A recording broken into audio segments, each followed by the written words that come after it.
My instinct has always been my edge. In the high-stakes world of foreign exchange trading, gut feeling can mean the difference between a windfall and a wipeout. I've made a career out of trusting those split-second hunches, placing bold bets on currency swings that leave others scratching their heads. More often than not, I'm right. My colleagues at the Manhattan trading firm joke that I have a sixth sense for markets. But it isn't mysticism. It's pattern recognition, subtle clues, and a finely tuned intuition honed by years of experience.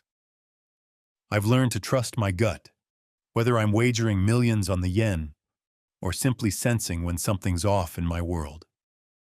One crisp September evening, that same gut feeling stirred uneasily in the pit of my stomach. I was driving home to Manhasset, a leafy suburb on Long Island's North Shore, after a grueling day on the trading desk. The late summer sunset cast long shadows over the quiet streets as I pulled into our driveway. Lauren's car was already parked, and warm light glowed from our living room window. By all appearances, it was a scene of domestic tranquility waiting for me. Yet as I cut the engine, a strange apprehension washed over me, a vague sense that something in my orderly life was out of place.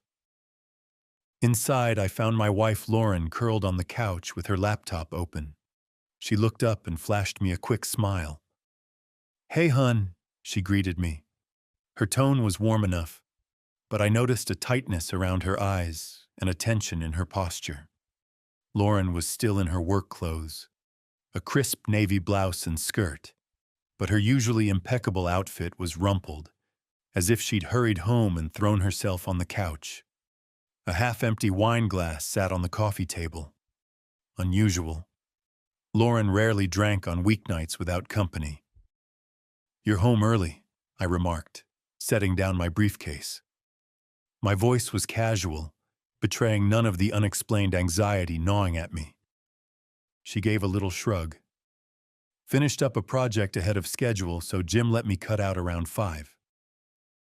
Her eyes darted back to the laptop screen even as she spoke. Jim Halverson, her direct supervisor at work. I'd never met the man, only heard his name in Lauren's recounting of office politics and project deadlines. I moved behind the couch, leaned down and gave her a peck on the cheek. She smelled of her vanilla perfume, but there was a faint, unfamiliar note beneath it. Something musky, like a man's cologne that wasn't mine. I inhaled subtly, frowning. Probably from a coworker's hug or the office elevator, I told myself, trying to quash the flicker of doubt. "How was your day?" she asked, still not meeting my eyes.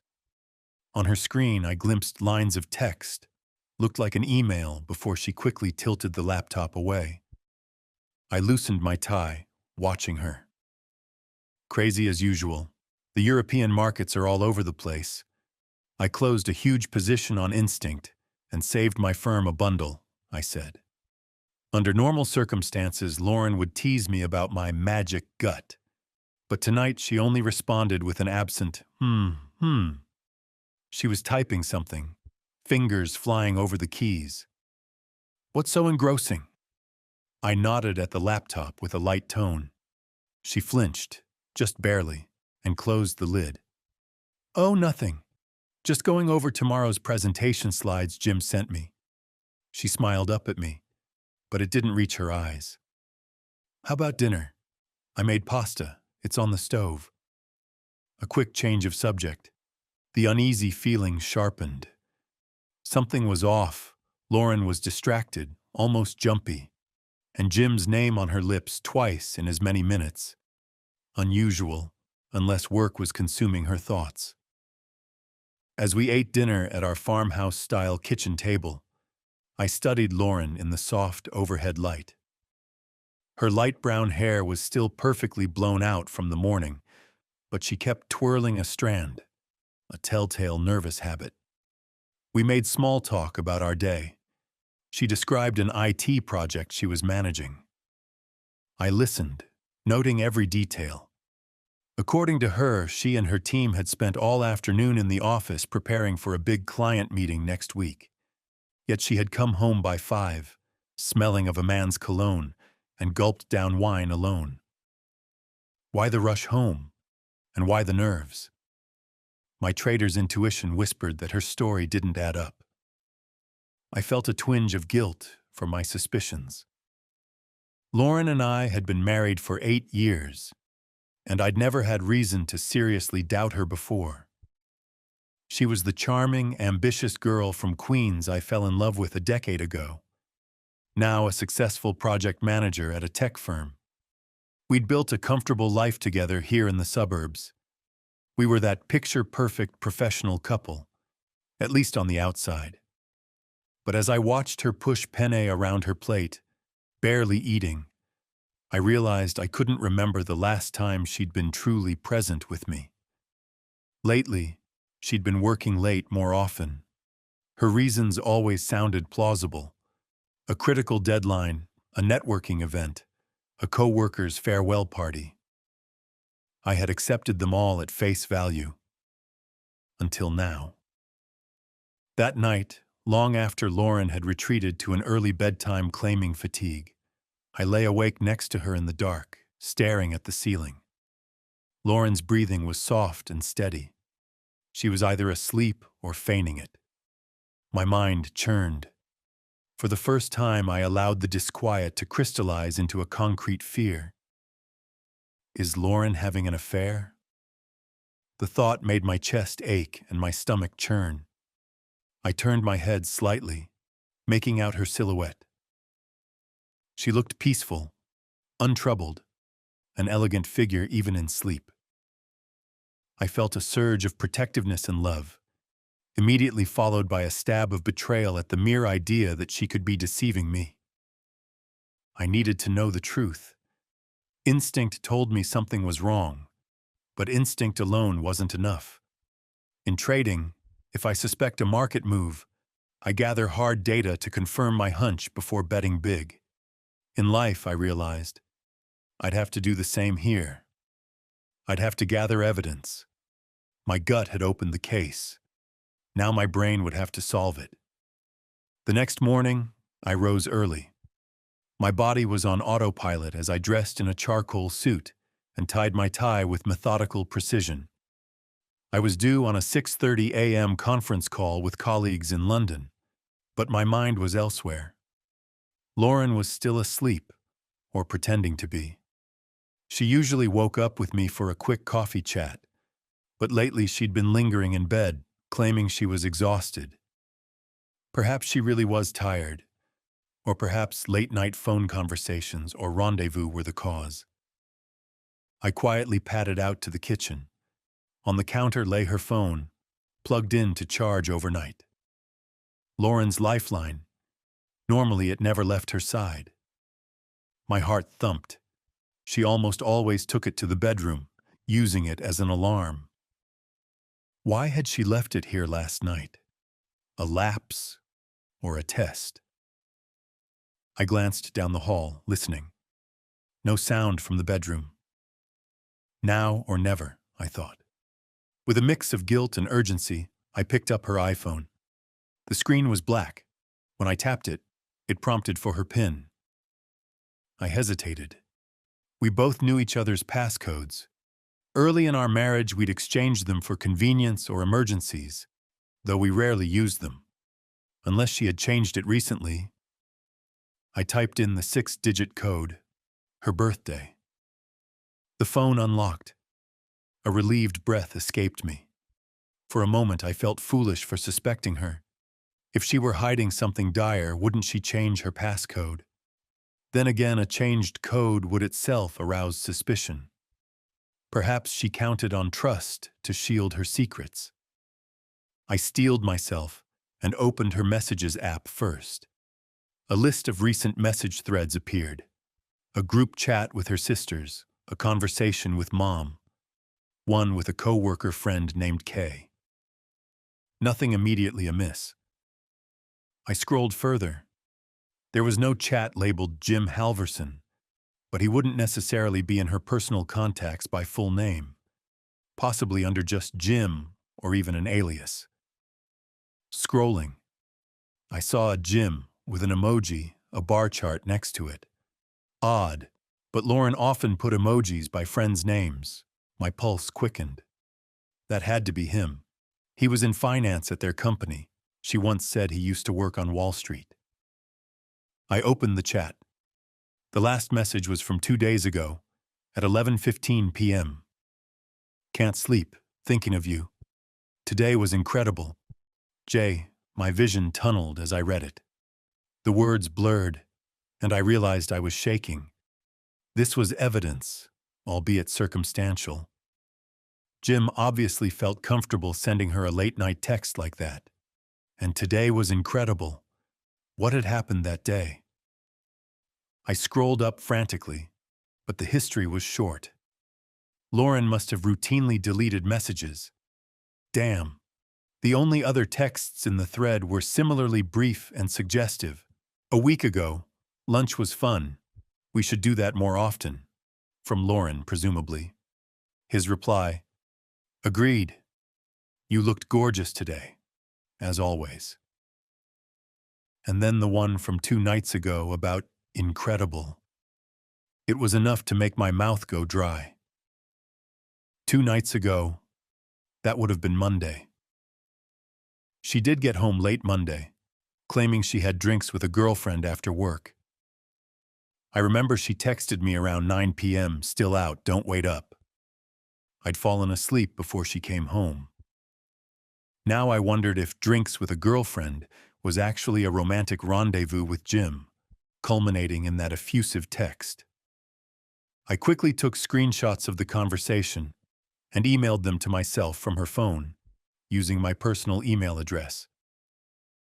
The betrayal burned in my chest, but alongside it, a grim determination was forming.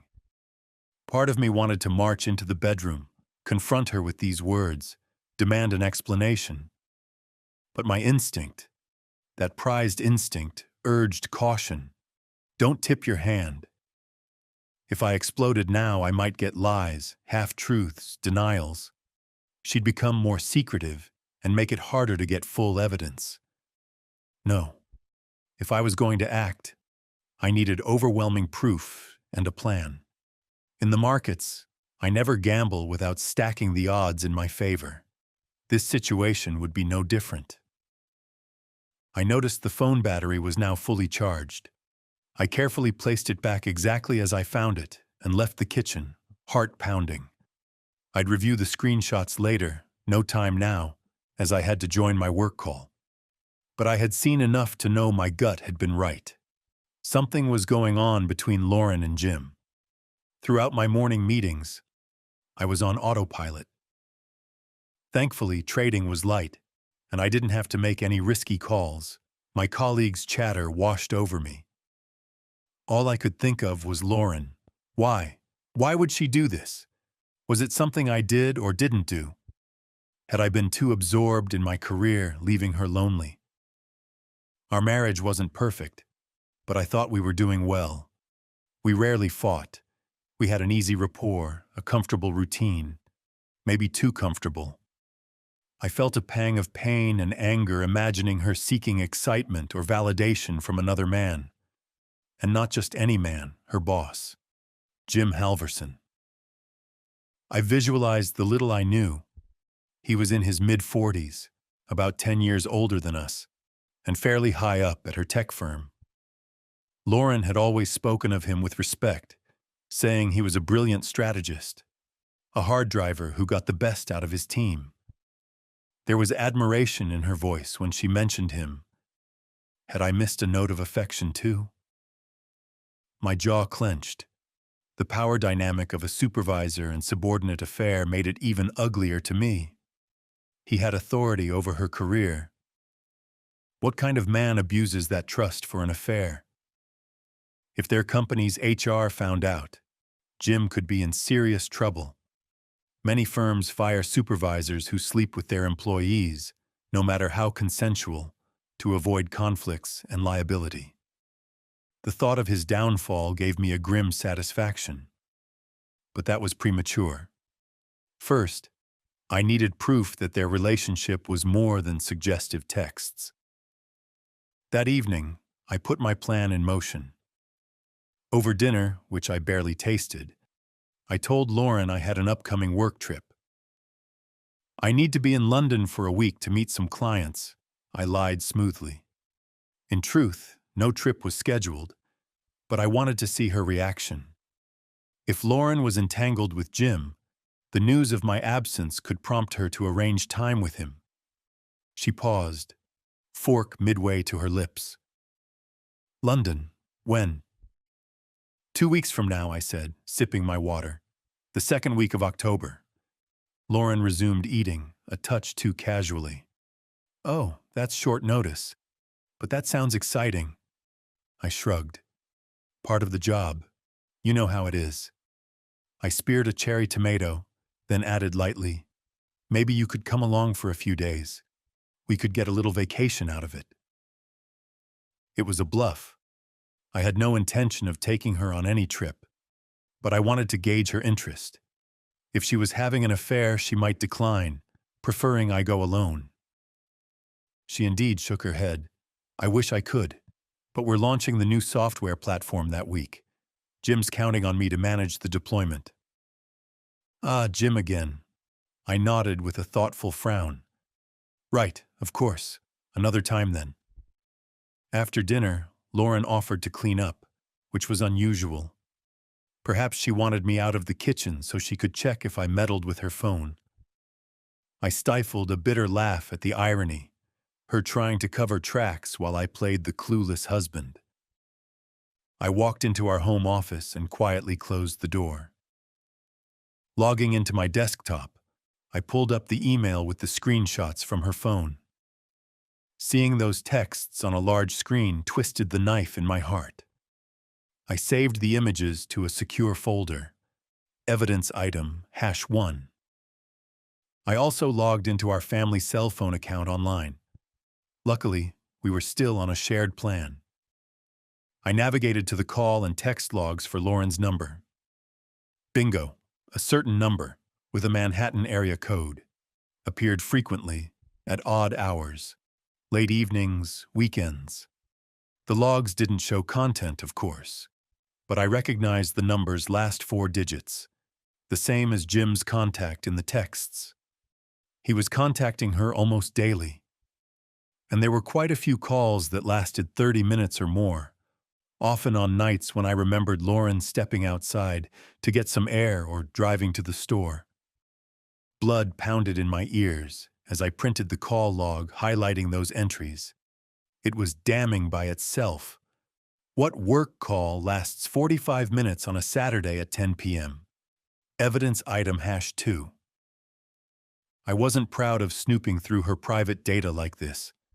Part of me still whispered that maybe there was an innocent explanation, but with each new clue, that voice weakened. I was compiling a case, as methodically as I'd analyze a company's balance sheet or a currency's fundamentals, and the numbers were painting a devastating picture. Late that night, after Lauren fell asleep, I quietly retrieved her iPad from the living room. She rarely used it, but I recalled that months ago we'd set it up to mirror her iPhone's messages via iCloud. If she hadn't disabled that feature, there might be older texts archived on the iPad. With trembling hands, I unlocked it and opened messages, a spinning icon, then a sync. My heart leapt as I saw a list of conversations, including one labeled only with a phone number, Jim's number. It appeared she had deleted his contact name at some point, maybe to avoid suspicion. But the messages were still there in the cloud, at least some of them. I scrolled through dozens of messages spanning back 3 months. Most were mundane work-related notes at first, but as I scrolled, they turned more personal. June 5th, 11:04 p.m. Jim, can't stop thinking about that kiss. June 5th, 11:10 p.m. Lauren, this is wrong. We can't do this. June 5th, 11:12 p.m. Jim, I know, but I don't regret it. Do you? June 5th, 11:20 p.m. Lauren, I don't know. It felt amazing. But I'm married, and you're my boss. June 5th, 11:22 p.m. Jim, let's talk tomorrow. You mean too much to me to pretend it never happened. My hands were shaking so badly, I had to set the iPad down. A cold sweat broke over me. It felt surreal reading my wife's secret emotional exchanges. She had kissed him on June 5th. That was 3 months ago. 3 months of lies and betrayal unfolding right under my nose. I clenched my jaw and forced myself to keep reading. June 10th, Lauren. Meet you at the usual cafe around 7. Jeff thinks I have a late meeting. June 10th, Jim. I'll be there. Can't wait to see you. July 4th, Jim. Happy 4th. Wish I could celebrate with you. July 4th. Lauren. Me too. Stuck at my in-laws' barbecue, boring as hell. Thinking of last weekend. 3. I felt physically ill.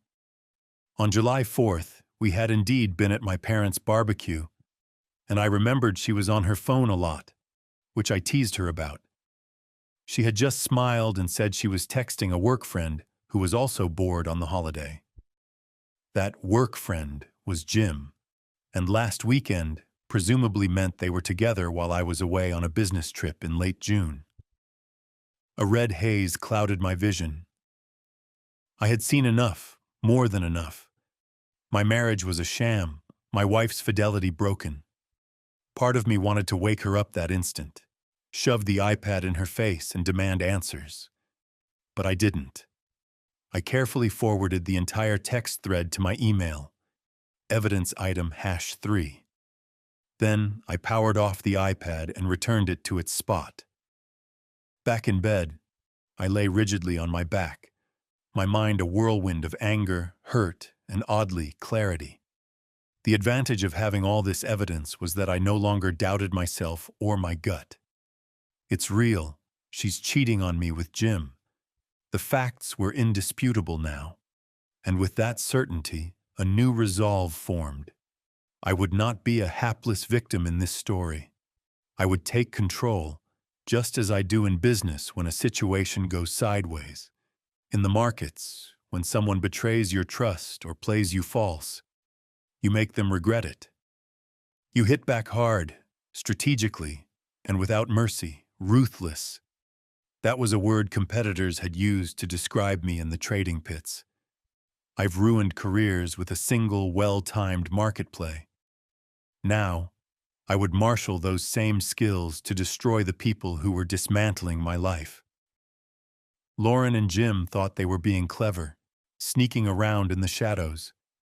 They had no idea who they were dealing with. My instincts were awake now, and I would hunt down every piece of proof and plan my revenge to perfection. In the days that followed, I maintained a facade of normalcy with Lauren, but underneath I was all coiled intensity, channeling my hurt and rage into a focused investigation. Every morning, I still kissed her goodbye. Every evening we chatted about our days. I even managed to laugh at her jokes and share her bed without letting on that I knew. Inside, however, I was carefully piecing together a timeline of her deceit, corroborating it with independent evidence wherever possible. First, I wanted concrete third-party proof of the affair. I had digital breadcrumbs, but I knew that if this came down to a legal confrontation, my own word or even those text messages might not suffice. New York divorce courts require convincing evidence of adultery beyond just a spouse's accusation. I remembered reading that even catching a partner in the act isn't enough without corroboration. Photos, videos, witness testimony, that was the gold standard. If I was going to confront them and protect myself in an ensuing divorce, I'd need undeniable documentation of their encounters. To that end, I discreetly reached out to a private investigator. Through a trusted colleague at work who had dealt with a messy divorce the year before, I got a recommendation for an investigator with a reputation for both results and discretion. Her name was Angela Park, a former NYPD detective who now specialized in matrimonial cases. We met in her office in Mineola, a nondescript place with frosted glass windows, on a Friday during my lunch break. Angela was a petite, sharp-eyed woman in her 40s, exuding competence. I laid out the situation in a calm, factual manner, even as my heart hammered discussing it with a stranger. She took notes methodically. When I handed her printouts of the text logs and some photos, I surreptitiously snapped of Lauren and Jim's message thread, careful not to leave the originals with her. Angela's eyebrows rose. "You've done your homework," she remarked. "I have," I said tersely. "But I need more. I need pictures of them together, proof of what they're doing, preferably from a third party, something usable in court or to force a settlement." Angela nodded. "Understood. What can you tell me about their routines? When and where do they usually meet?" I filled her in on all the patterns I had deduced. Lauren's late work nights on Tuesdays and Thursdays, her occasional girls' night excuses that coincided with Jim's phone calls, and the upcoming work conference Lauren mentioned she'd be attending in 2 weeks, which I strongly suspected was an excuse to spend a weekend with Jim. Angela listened without judgment. "We'll need to do some surveillance. New York law allows us to surveil and photograph people in public spaces for evidence, as long as we don't trespass or illegally eavesdrop. Everything we collect will be above board and admissible in court." I found myself appreciating her matter-of-fact, almost clinical approach. It made this seedy business feel like a solvable problem rather than a personal nightmare, which, for my sanity, was what I needed. "We might catch them meeting at a restaurant or going to a hotel," Angela continued. "If they use a particular hotel or love nest regularly, we can get photos of them coming or going. Are you comfortable with us using GPS tracking on her car? It can simplify tailing, but I'll need your consent as her spouse." I considered it. Lauren's car was technically jointly owned under both our names. Installing a tracker might be legally permissible in that case, but I knew there were privacy gray areas. "If it's legal, do it," I said quietly. "I want every angle covered, but make sure she doesn't notice." Angela gave a thin smile. "We're professionals. She won't notice." We developed a plan. Starting the next week, her team would conduct static and mobile surveillance. They'd monitor Lauren on the evenings she claimed to work late, and discreetly follow if she went somewhere with Jim. They'd also keep an eye on the so-called work conference trip.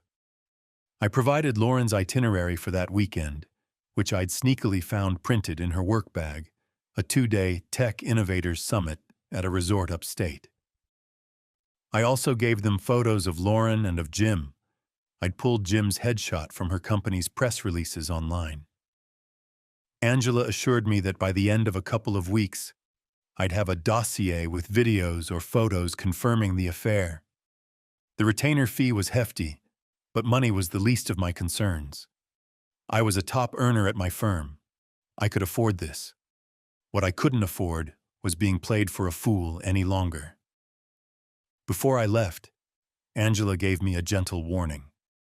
"Jeff, I know you're angry and hurt, but be prepared. Seeing the evidence we gather might be hard. You'll have to view some of it, and it can be brutal for the spouse. Are you sure you're ready for that?" I met her gaze. In that moment, I felt a cold steeliness take over. "I'm ready," I replied. "In fact, I need to see it. I need to know exactly what they've done. It'll help me move forward." I couldn't bring myself to say heal or forgive. Those concepts felt irrelevant. The person I had been just a week ago, a content, trusting husband, was gone.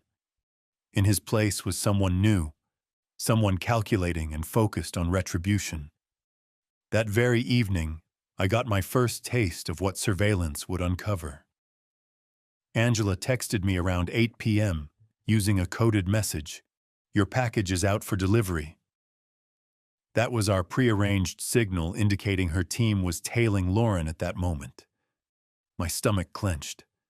I was sitting at home at the time, alone. Lauren had told me she was having dinner with a friend, one of her usual alibis. I paced the living room, unable to concentrate on anything else, until around 10:30 p.m. when another text came. Package delivered. We'll send details soon. I knew better than to reply with anything incriminating. I simply wrote, "Thank you." When Lauren arrived home around 11, I greeted her warmly, masking my turmoil. She looked a bit disheveled, her blouse untucked, cheeks flushed. "How was dinner?" I asked. "It was fine," she said lightly, kicking off her heels. "You know how Cindy can get. She had one too many margaritas and started flirting with the waiter. I had to play babysitter." She rolled her eyes in mock exasperation. Her lie was smooth, the delivery almost flawless. Almost. But I caught the little quirk at the corner of her mouth. The one that appears when she's hiding something and trying to distract with humor.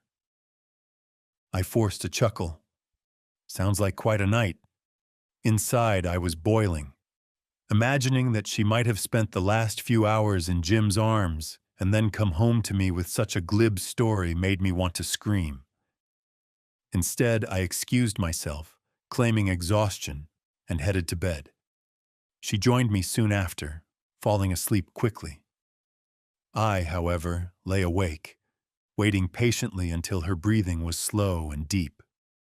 Slipping out of bed around 1 a.m., I retrieved my phone and opened the secure portal Angela had provided. There, uploaded, were photos and a brief report from the night's surveillance. My heart thudded as I opened the first image.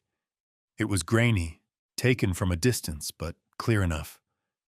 Lauren and Jim, seated at an intimate corner booth in what looked like a low-lit restaurant. They were leaning toward each other, heads close. Her hand was on his forearm. Both were smiling. I swiped to the next photo, them exiting the restaurant. Jim's arm rested lightly around her waist. The timestamp read 9:46 p.m. Another photo, 10:15 p.m. They were in a parking lot next to a black Audi, Jim's car presumably. They were kissing. The picture caught it perfectly. Her arms around his neck, his face half buried in her hair. Despite already knowing the truth, seeing it so visually felt like a punch to the gut. I had to pause and remind myself to breathe. I wasn't sure if the pain or anger was stronger, but together they were a storm inside me. I continued. The last image, Lauren entering our front door at 10:58 p.m., alone, presumably after Jim dropped her a block away. Smart of them to not be seen together at our house. The PI's note confirmed as much. Subject's vehicle, Audi, dropped Mrs. Landon off at corner of Cherrywood Drive. Subject walked to residence and entered at 10:58 p.m. Also attached was a short audio clip. My brow furrowed as I played it with the volume low. It was scratchy, but I could make out voices. Lauren's voice, warm and laughing, and Jim's deeper tone. They were saying goodnight by his car. "Had a great time," Lauren said softly. Jim's reply, "You sure you can't come over? Just for a little while." Lauren, a gentle laugh. "Not tonight. I told him I wouldn't be out too late." Rain check? Jim, "Soon, I hope. You know where to find me." Then some shuffling, likely the kiss, and the clip ended. I closed my eyes, phone clenched in my hand. My wife's affectionate tones, the easy intimacy between them, it made my skin crawl. But I also felt a cold satisfaction. Caught. They were caught. And they didn't even know it yet. Piece by piece, I was assembling an arsenal that would eviscerate their lies. Over the next 2 weeks, the surveillance continued. I received daily updates whenever Lauren deviated from her supposed routine. I learned that on her gym nights, she often never set foot in the gym. Instead, she'd meet Jim for a quick tryst. One photo series showed them in his car in a secluded corner of a parking garage, windows steamed, her silhouette straddling him in the driver's seat. I had to look away, nausea swirling, but forced myself back to examine every detail clinically. Another time, they went to a daytime movie matinee together when she'd told me she was working from home that afternoon. The PI snapped them sharing popcorn in the back row, her head on his shoulder. Each time I saw new evidence, it hurt. Of course it hurt. But it also hardened my resolve. I forwarded everything to a secure drive only I could access.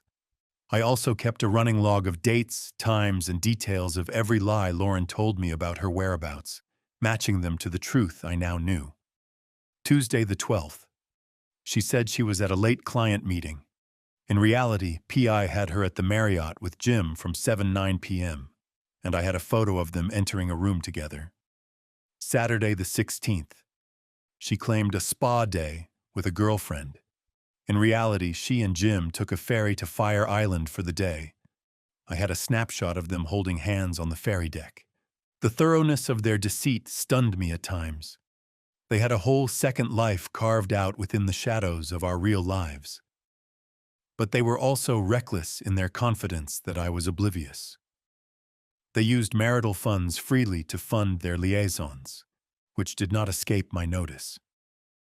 The Marriott room was charged to our joint credit card. She probably assumed I'd gloss over the statement, or she planned to slip that by as a work travel expense. That, I knew, was legally significant. Using our shared money to carry on her affair was a form of financial misconduct. In New York, if a spouse spends marital assets on an affair, hotel bills, gifts, trips, a judge can consider it egregious and deduct those amounts from their share of assets. I made sure to keep the receipts and credit card statements highlighting those charges as evidence item #4. By the time Lauren's out-of-town conference weekend arrived, I felt confident I had enough proof to bury her and Jim. Yet I wasn't done. I wanted one more pièce de résistance, something dramatic and undeniable. Perhaps part of me also needed absolute closure, to see with my own eyes, in person, what my marriage had become. The conference was at a luxury mountain resort a few hours north of the city. Lauren was set to leave Friday morning and return Sunday afternoon. On Thursday night, I helped her pack a charade that had me biting the inside of my cheek so hard I tasted blood. She was excitedly chattering about the panels and workshops planned, wondering if she'd have time for the spa. She tried on outfits, even seeking my opinion on which business casual dress looked best. I answered with a smile and even managed a flirty, "They all look great on you," as if I were a supportive husband, proud of her career opportunity. In truth, I noticed she packed some things that made my heart twist. A lacy black lingerie set I'd never seen her wear for me, and a pair of strappy high heels far too impractical for a conference but perfect for a romantic evening in. She thought she was clever hiding them under her suit jacket, but I saw. I said nothing, just helped zip her suitcase and carried it to the car. "Thanks, babe," she said, giving me a peck on the lips. "I'll call you when I get there, okay?" "I'll miss you," I replied, brushing a strand of hair from her face. It was the hardest lie I'd ever told. I wouldn't miss her. The woman I thought I knew wasn't real, but damn, I was going to miss who she used to be to me. I swallowed the lump in my throat and gave her a last hug. "Travel safe. Love you." She hesitated just a second. I felt it, then echoed, "Love you too." And she was off. An hour later, I was on the road as well. But I wasn't heading to work. I had taken a leave day, telling my boss I had a family matter. My true destination was the mountain resort. I had no intention of confronting them there, not yet. But I wanted to see with my own eyes at least one encounter. It was perhaps a form of self-torture, but also a way to ensure I had every angle covered. If things got dramatic later, I could even serve divorce papers there in a surprise twist. I hadn't decided yet. I would play it by ear. I arrived at the resort by early afternoon. It was a sprawling estate overlooking fall foliage-covered hills. Angela had a local associate already on site, blending in as a hotel guest with a camera. I met him briefly in the lobby under the guise of two tourists chatting. He handed me an extra room keycard to Jim's room, which he'd somehow procured, perhaps through a sympathetic staff contact or a discreet bribe. Room 312, the PI's man murmured. They haven't returned from the afternoon session yet, but they have dinner reservations at the hotel restaurant at 7. We'll keep eyes on them. I checked into my own room on a different floor, using an alias and paying cash. Angela had coached me on that. No paper trail of me being here. Then I waited, restless. Around 6:30, my contact texted that Lauren and Jim were at the resort's outdoor terrace, having cocktails before dinner. He sent a zoomed photo. They stood by a railing with the sunset behind them, laughing about something. They looked like a normal, happy couple on a romantic getaway. My hands trembled as I stared at the image. Seeing it in person would be 10 times harder, I knew, but I felt compelled to. I left my room and headed toward the restaurant area. I didn't want them to spot me, so I kept a distance, blending with clusters of other guests. From behind a pillar, I caught a glimpse. Lauren in a burgundy dress, one I'd admired on her before, her hair down in loose waves. Jim in a blazer, leaning in close as she spoke. He brushed an imaginary speck off her shoulder, an intimate little touch. She beamed at him. The sight almost brought bile to my throat. I turned away and walked out of the resort building, into the cool evening air. It took a monumental effort not to charge over and cause a scene, but I remembered my objective. Complete, devastating victory, not a momentary outburst. I calmed myself, taking deep breaths of pine-scented mountain air. This was the final proof. Later that night, around 11 p.m., I made my move. I knew from the PI team that after dinner, Lauren and Jim had indeed retired to his room together.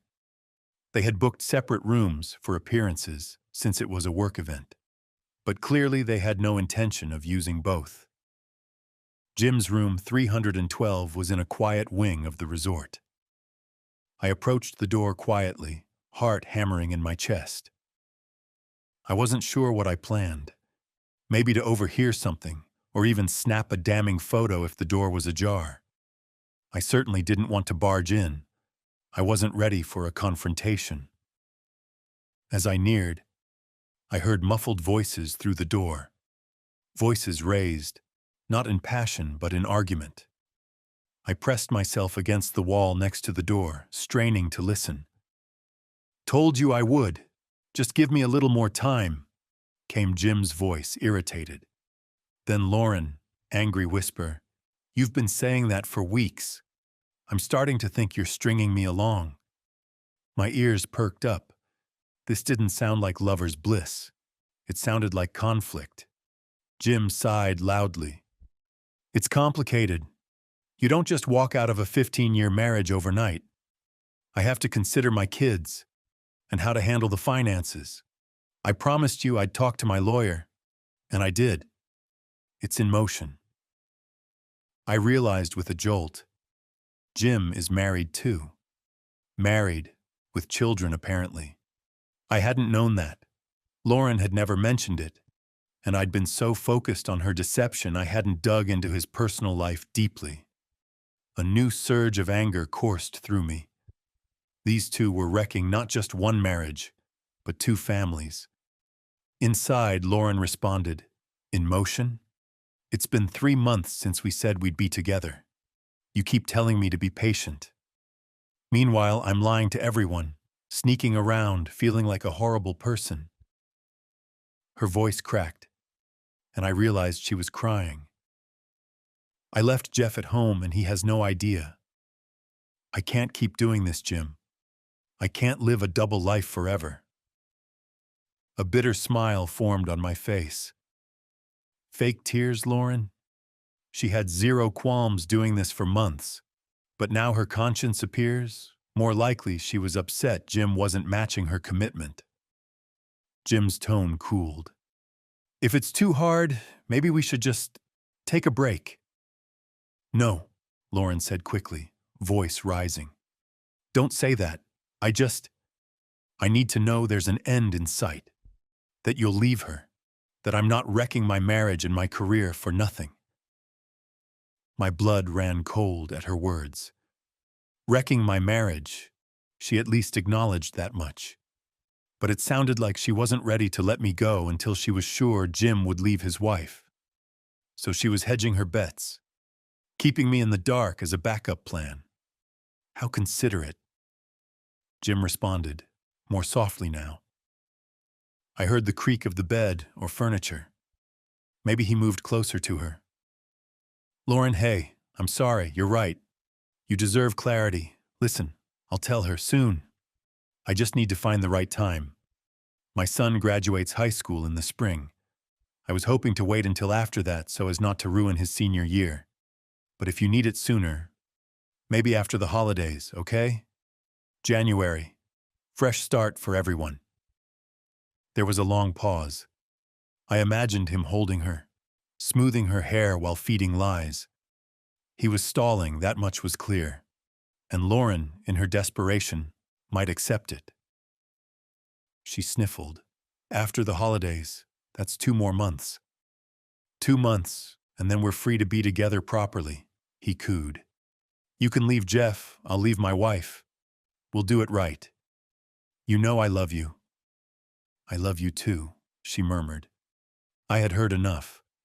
My hands were trembling with rage. It took every ounce of self-restraint not to kick down that door and knock Jim's teeth out. But instead, I slipped away silently down the hall. As I left, a new determination solidified. I would not wait another 2 months, or even 2 days, to set my plan in motion. If they thought they could string me along while they planned their future, they were sorely mistaken. However, their conversation gave me a gift: insight. Now I knew Jim had far more to lose than I realized. A wife, kids, and presumably substantial assets given he had a long career. If I played it right, I could maximize the pressure on him too. The mention of a lawyer indicated he was at least contemplating divorce. His wife likely had no clue yet. I made a mental note. Find out who Jim's wife is, and keep that as leverage. That night, I barely slept. I lay in my hotel bed envisioning all possible moves and countermoves like a high-stakes chess game. I had gathered the reconnaissance, and it was nearly time for my strike. On Sunday afternoon, Lauren returned home from the conference. I had gotten back before her, of course, and staged the house as any loving husband might, by preparing a late lunch and asking how her trip went. My performance was Oscar-worthy. I acted casual and affectionate, even as a hurricane of contempt swirled inside me. Lauren, for her part, was also playing the role of doting spouse, regaling me with details of panel discussions and workshops, all likely fabricated or borrowed from the event brochure. It amazed me how easily she lied to my face at length. If I hadn't confirmed the truth, I might have felt guilty for not paying closer attention to her stories.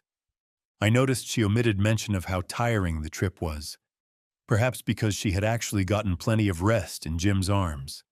But she did say, "I might turn in early tonight, still a bit jet-lagged from all the sessions and networking."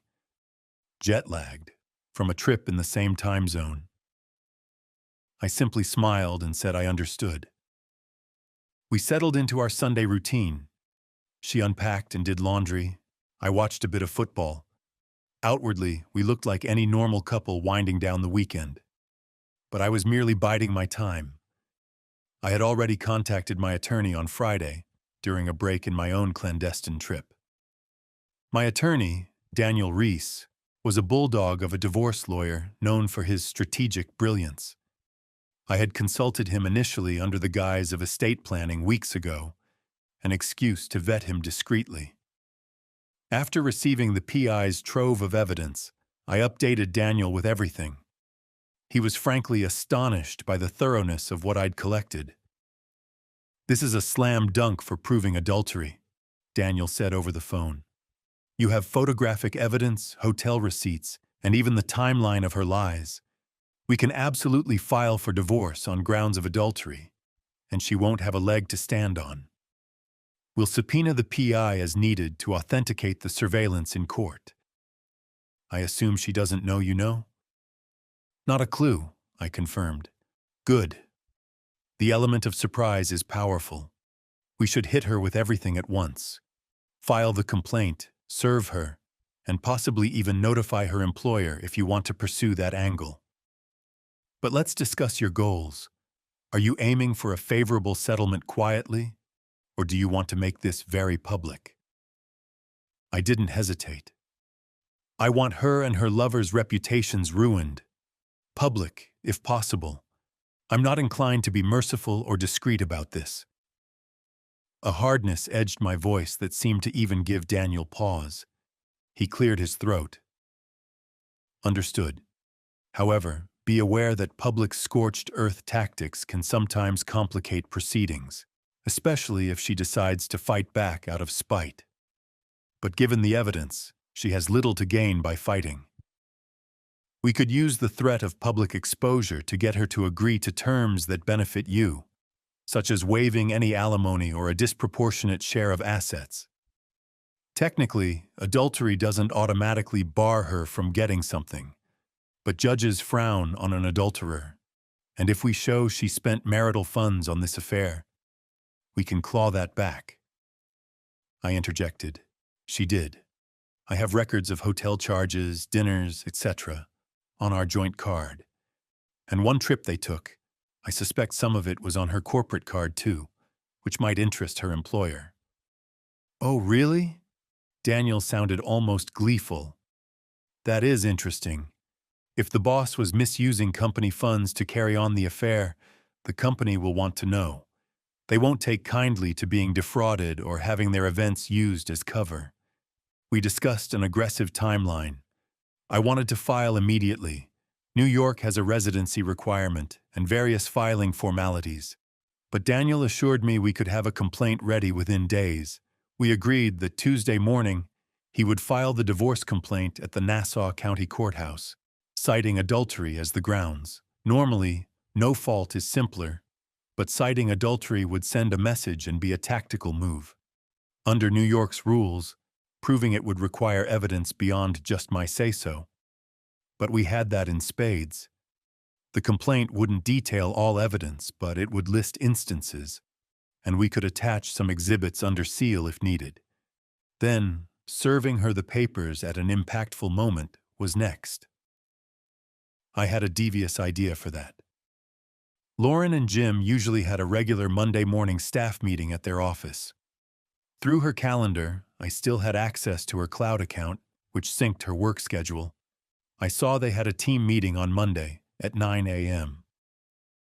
I considered serving her in front of her colleagues, dramatic, but maybe too theatrical. Instead, I thought of something better, serving both Lauren and Jim at the same time when they were together, but in a setting that would catch them off guard. Monday around noon, they often had lunch together outside the office. I knew from surveillance they frequented a little Italian bistro a few blocks from their building. If I could arrange for a process server to catch them mid-rendezvous, that would be a blow. For Lauren, divorce papers.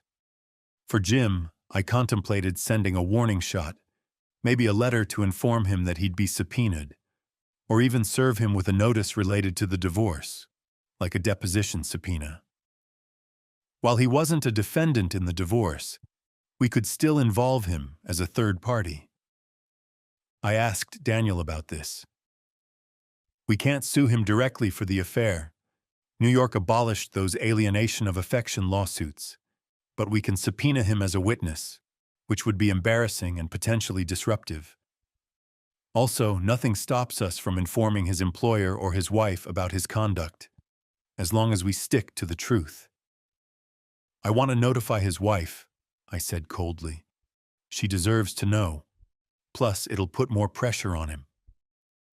Daniel agreed to help me draft an anonymous letter to Jim's wife, including some proof without violating any privacy laws. It would be better coming from a third party, perhaps, or even the PI company could send it. But first, I needed her contact info. A quick bit of sleuthing, aided by my PI on Monday morning, identified Jim's wife as Rebecca Halverson.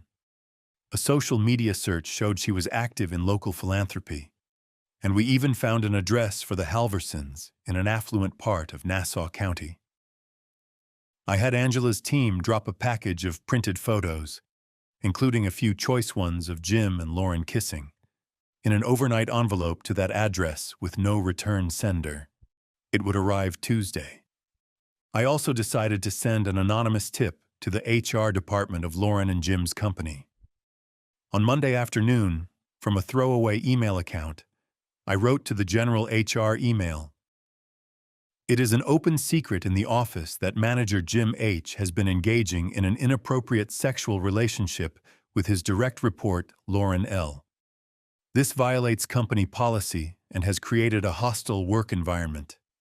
I felt it was my duty to report this, as their unprofessional behavior is affecting team morale. I have seen them leaving the office together on multiple occasions, and everyone knows they are having an affair. Concerned employee. I figured HR might not act immediately on an anonymous tip, but it would at least plant a seed, and if HR did a bit of snooping or confronting, it would blindside both of them. By Monday night, everything was set. The divorce complaint was filed that morning. Lauren had no idea, going about her day normally, the stage was ready to publicly expose them. I had one more trick planned for Lauren personally. In our state, proving adultery can involve a bit of show in court if it gets that far, but often it doesn't. Usually the evidence pushes to a settlement. However, I wanted to see her squirm a little first. So Monday after work, I casually told Lauren, "By the way, tomorrow I invited a few friends over for dinner. Just a little get-together. I figured it's been a while since we entertained." She blinked, momentarily panicked. "Tomorrow? Which friends?" "Oh, just Bill from my office and his wife. And maybe Alice, my old college friend. She's in town." This was a lie. I wasn't actually going to have anyone over, but I wanted Lauren to think people might be around in the evening. "That's fine," she said, forcing a smile. I could see her mind working. She usually met Jim on Tuesday evenings. Having company would ruin that plan, so she'd have to cancel on him. Good. That night, I barely slept, adrenaline coursing at what was to come on Tuesday. I kept replaying scenarios in my head, anticipating her reactions. Would she deny, cry, beg for forgiveness? Would Jim confront me or slink away like the coward he was?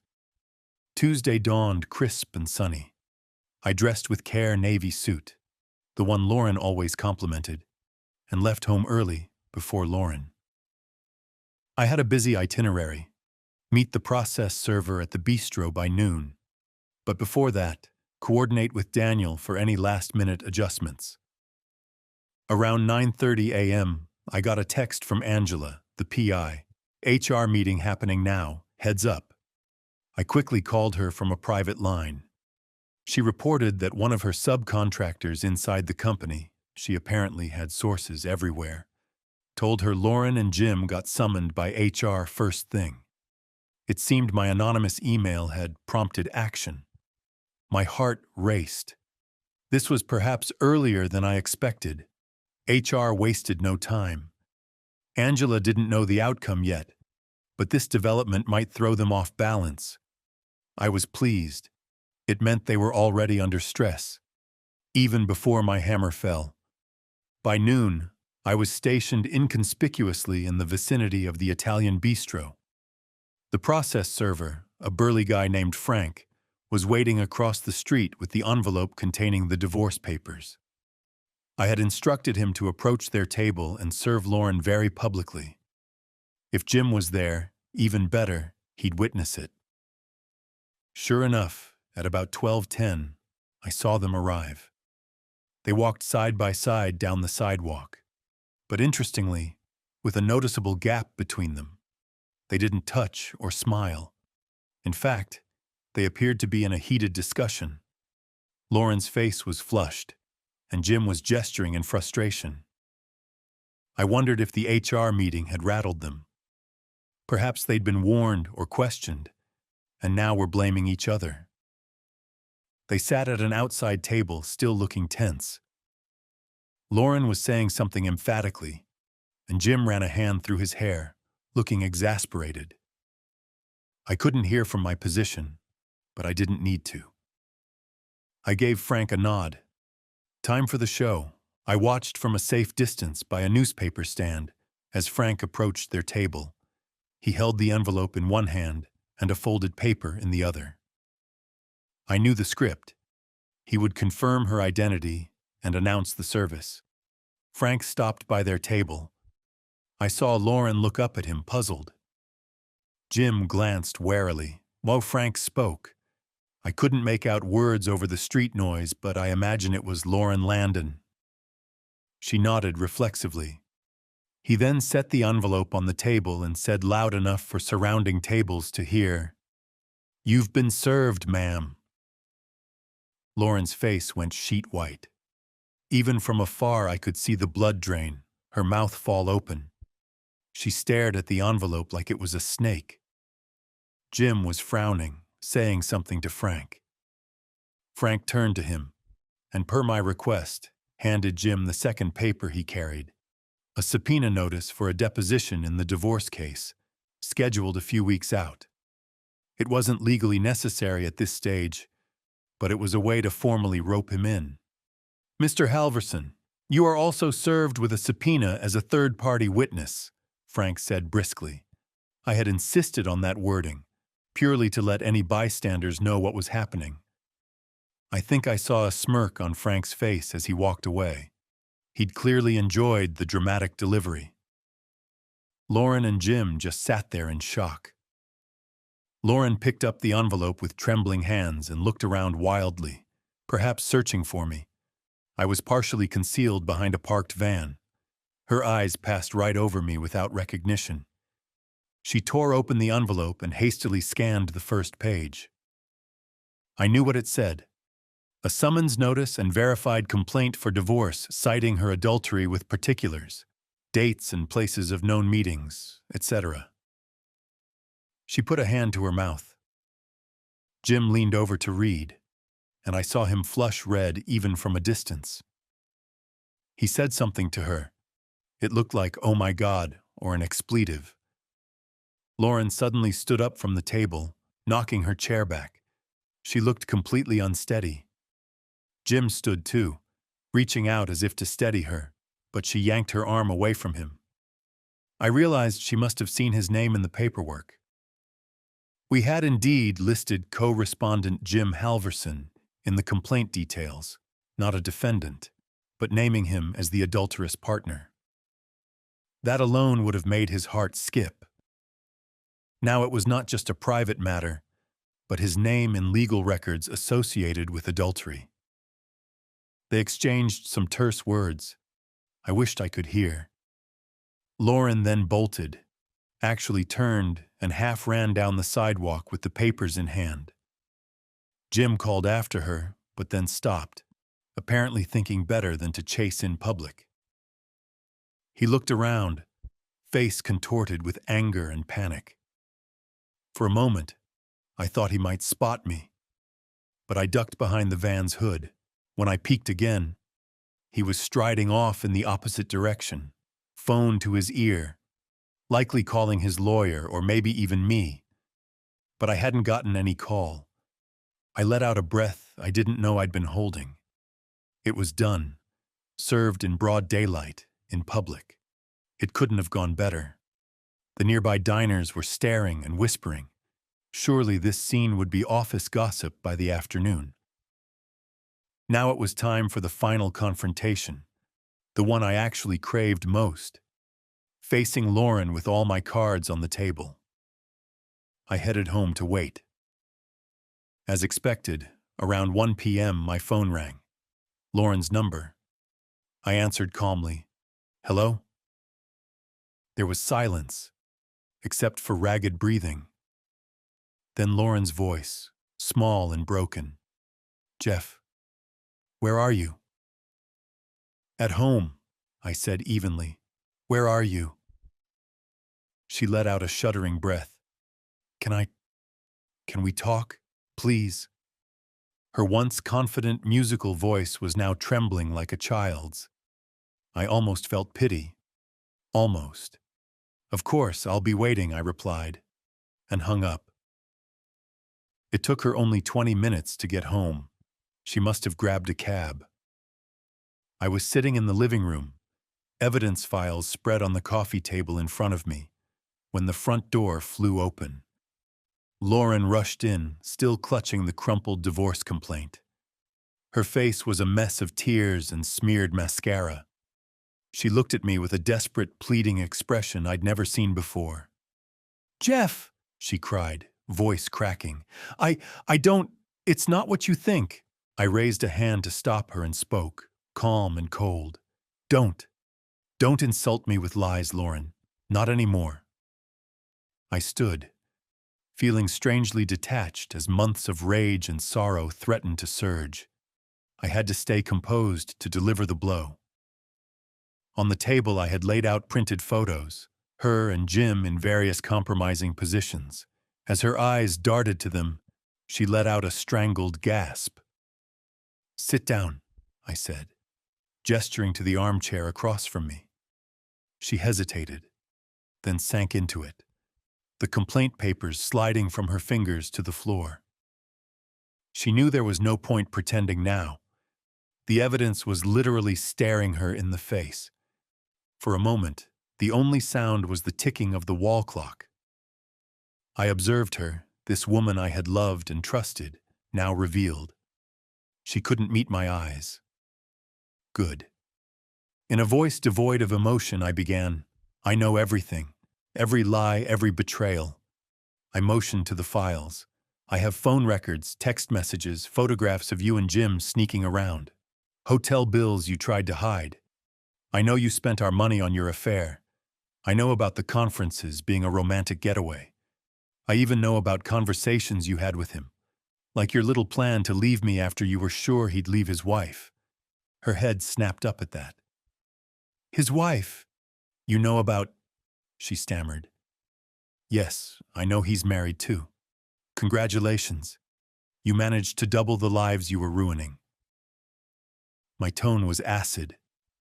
She covered her face with her hands, sobbing. Jeff, I'm so sorry.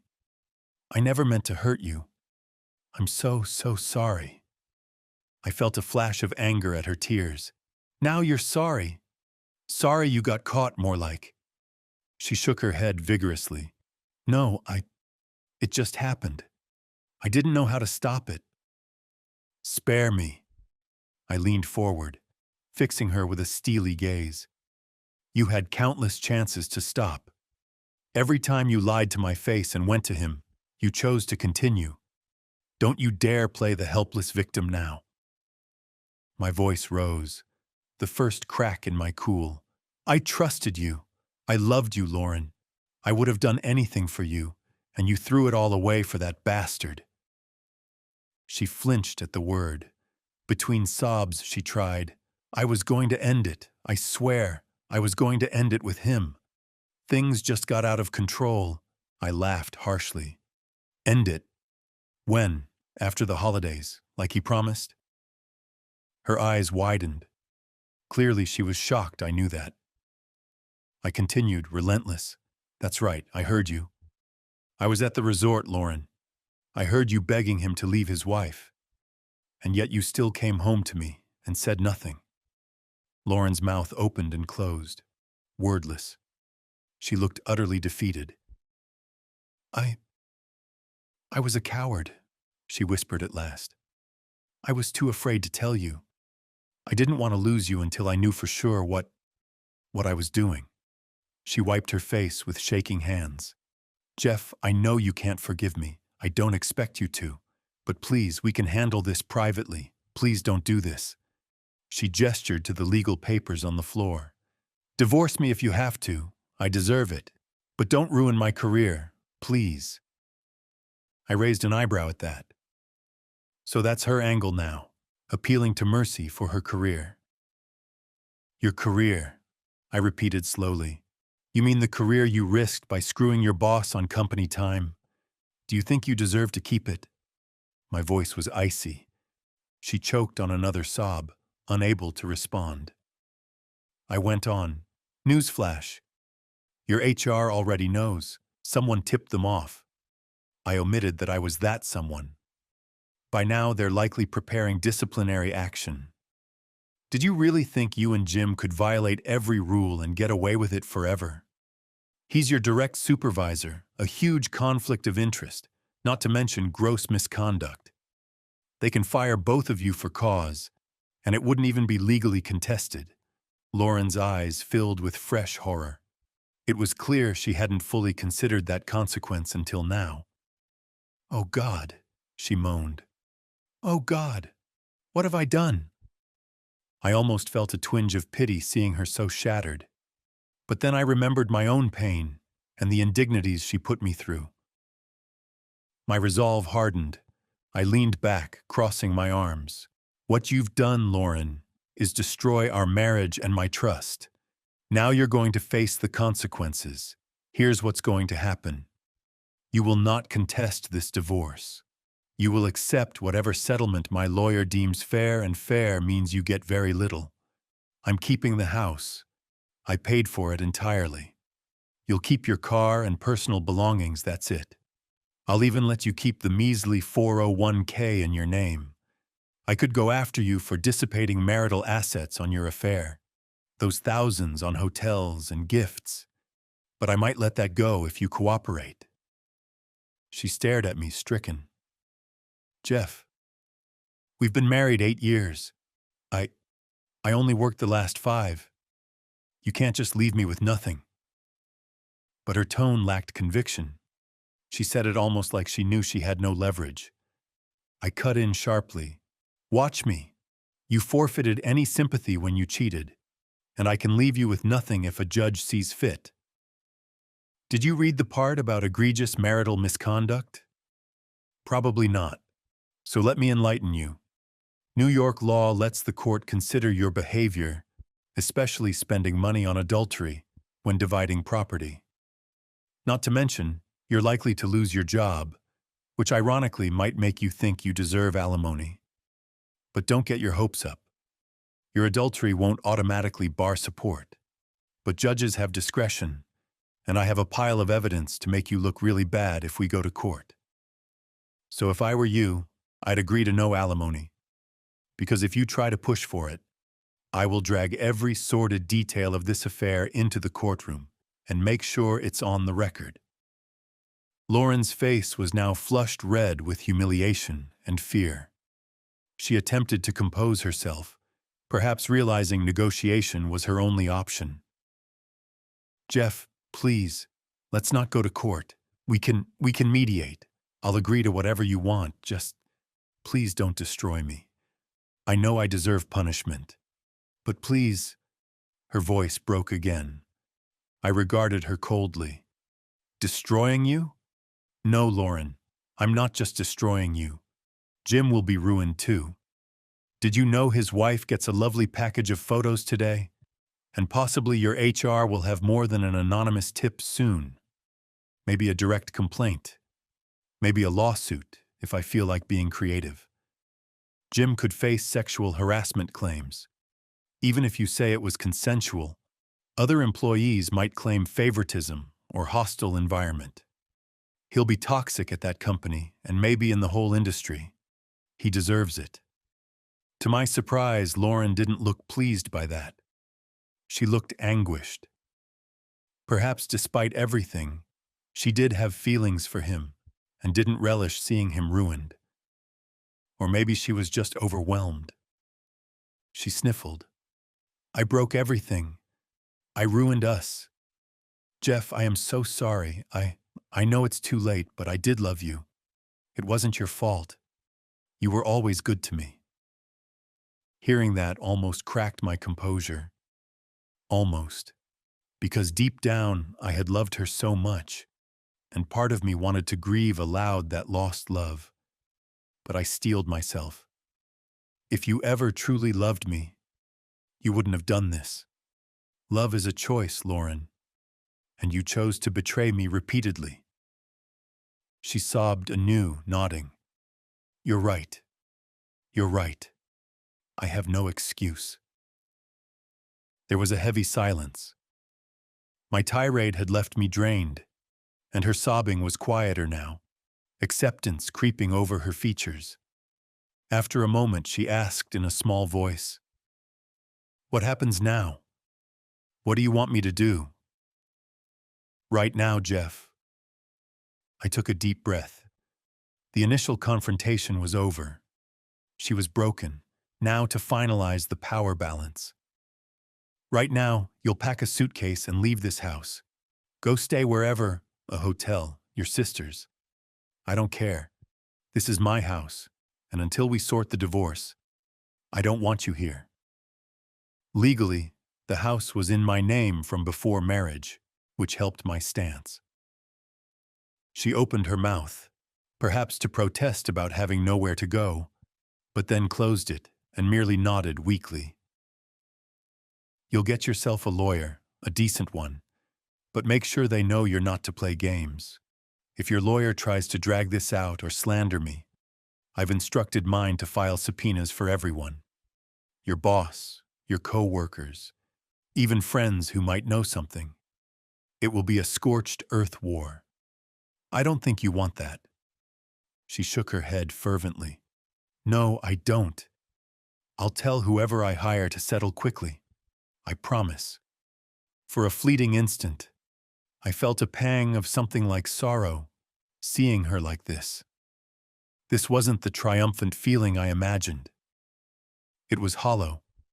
The woman before me was just a broken person, not the seductive villain I'd built up in my mind at my angriest. But I reminded myself, she did this to herself. Actions have consequences, and I was delivering them. I stood up. I'll give you 1 hour to gather what you need. I'll be in the study. Knock when you're ready to leave. She gazed up at me, eyes brimming. Jeff, I didn't want to hear anything else. I turned and left the living room, closing myself in the study. Only then, alone, did I allow myself a long, shuddering exhale. I should feel victorious, and part of me did feel grim satisfaction at how events unfolded.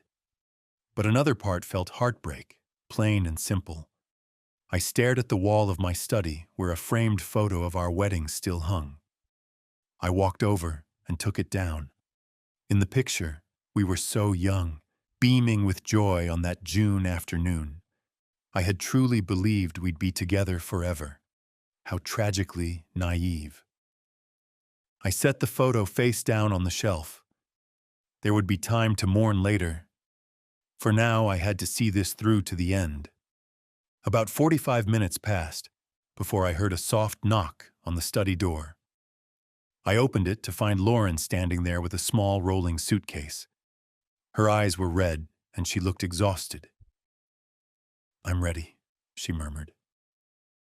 I walked her to the front door.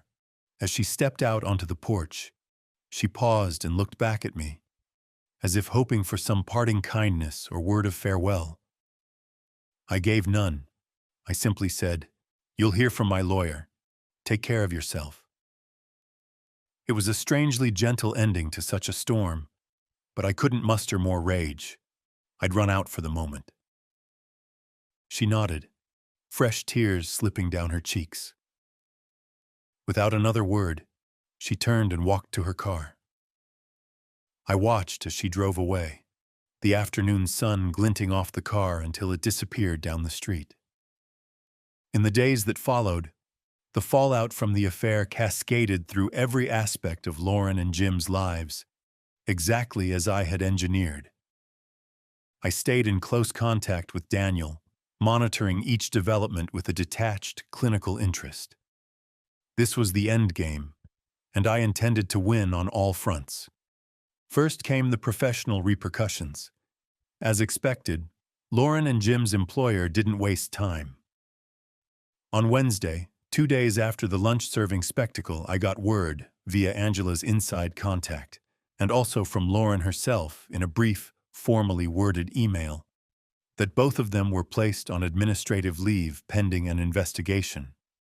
HR had evidently interviewed staff and gotten confirmation that something inappropriate was going on.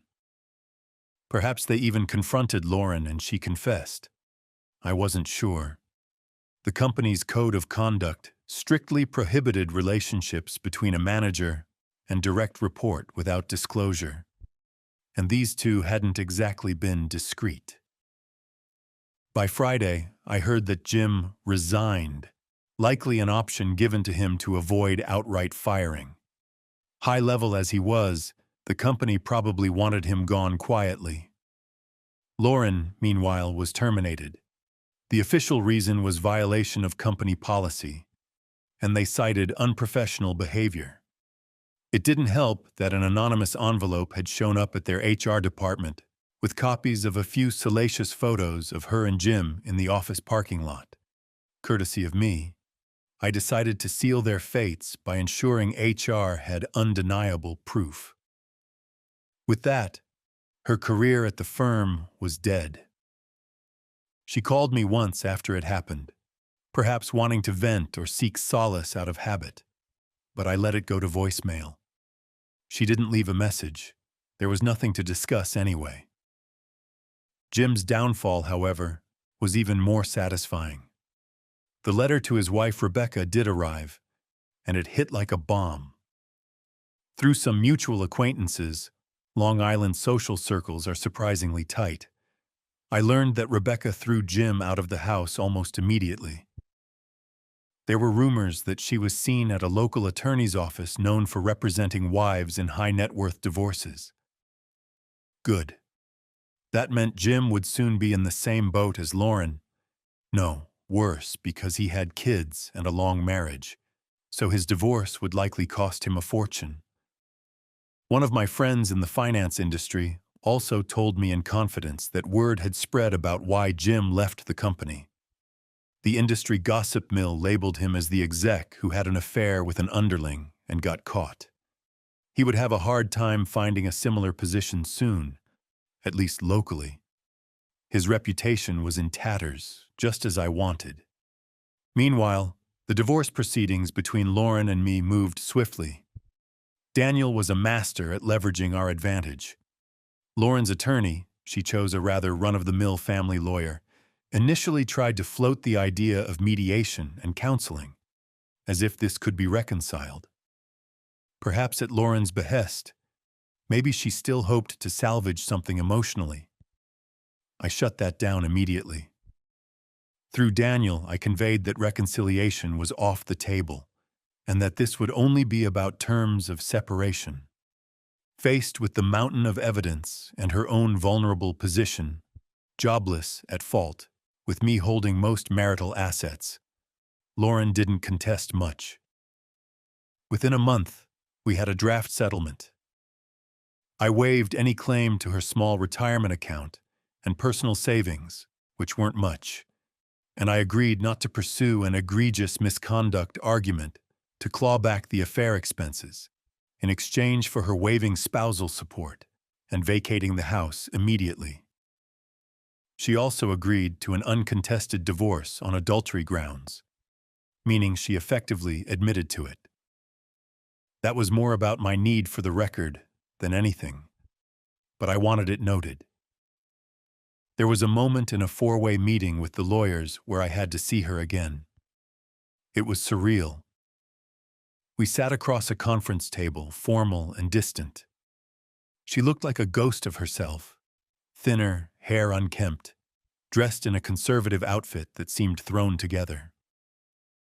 When asked by her lawyer if she agreed to the stipulated grounds of adultery, she spoke softly.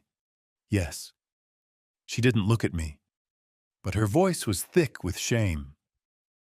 In that clinical setting, I felt a surprising absence of anger, just a hollow acceptance that this chapter was closing. I had won. There was nothing left to fight over. One twist that provided some grim humor. During the discussions, Lauren's lawyer gingerly brought up that I should refrain from publicizing any details of the case or evidence, as part of a non-disparagement clause. Essentially, they worried I might share the dirt publicly beyond what I'd already done. Daniel and I exchanged a glance, and I let him handle it. My client has no intention of additional public exposure at this time as long as Miss Landon abides by the agreement, Daniel said smoothly. The phrase, "at this time," hung in the air ominously. The truth was, I had no need to spread it further. The damage was done. But leaving that slight uncertainty was a final psychological squeeze. The judge finalized our divorce decree just before Christmas. Ironically, the time frame Lauren once wanted to wait for Jim. Now she was spending the holidays as a divorced, unemployed woman living in a small rental apartment. I knew she moved into a tiny one-bedroom in Queens near her sister. Meanwhile, I retained our lovely home in Manhasset, and my life was comparatively intact. Intact, but not the same. In quiet moments, I confronted the emotional wreckage. I'd gotten my revenge meticulously executed, swift and devastating. Lauren and Jim paid dearly, reputations ruined, careers shattered, finances in peril. By any measure, I achieved my goal of keeping the upper hand. Yet, in the stillness of my now empty home, I sometimes grappled with conflicting feelings. Had all this truly given me satisfaction? There were nights I couldn't sleep, replaying happier memories of our marriage and wondering how it all unraveled.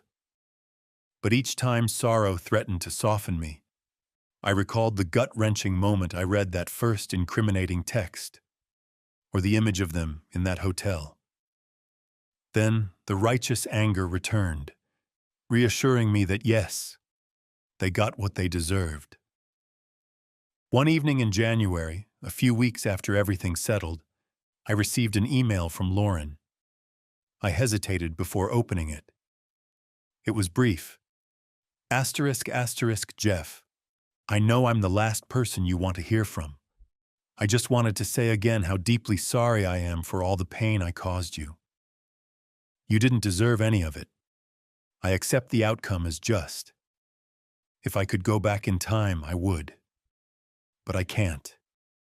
I hope one day you find it in you to forgive me at least a little, so we can both not carry this weight forever. Thank you for the good years we did have. You were a wonderful husband. ****. I stared at the screen for a long time. Forgive her? That might be a bridge too far. Not now, maybe not ever. The wound was too deep, but strangely, I didn't feel the urge to fire back or lash out. I simply closed the email and left it unanswered. Her chapter in my life was over. I saw no benefit in dredging it up again. My instincts had seen me through. The same intuition that made me a fortune in trading had also sensed the betrayal and propelled me to uncover the truth. And once confirmed, my strategic mind took over to ensure I emerged dominant. In the financial world, We say cut your losses quickly and maximize your gains. I cut Lauren out of my life decisively and maximized the consequences for her and Jim. The parallels weren't lost on me. In a final, unexpected twist, about 2 months later, I got a call from an unknown number. It turned out to be Jim. I almost didn't answer, but curiosity got the better of me. "Jeff, it's Jim Halverson," came the voice, strained and hesitant. I said nothing, letting him talk. Look, you have no reason to listen to me, but I wanted to say man to man, I'm sorry. I wronged you. If I were you, I'd have done the same or worse. He gave a sad chuckle. I lost my job. My marriage is basically over. My kids barely speak to me. I hit rock bottom. I just wanted you to know. I take full responsibility. Lauren wasn't out to hurt you. She was just... I finally spoke, my tone glacial. Don't you dare try to explain or justify anything about Lauren to me. He paused. You're right. That's not my place. Anyway, I'm sorry. I hope maybe this closure helps you somehow. For what it's worth, I've regretted it every day. I listened to his pathetic attempt at contrition.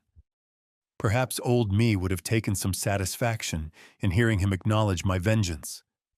But I found myself feeling nothing but contempt. "Jim," I said, interrupting his ramble, "the only thing I want to hear from you is goodbye." A silence. Then he sighed. "Goodbye, Jeff." He hung up. I set the phone down, shaking my head. It was almost pitiful how thoroughly I had crushed him. The mighty executive reduced to making apology calls. I didn't need his apology. It meant nothing. But it was validation of how far he had fallen.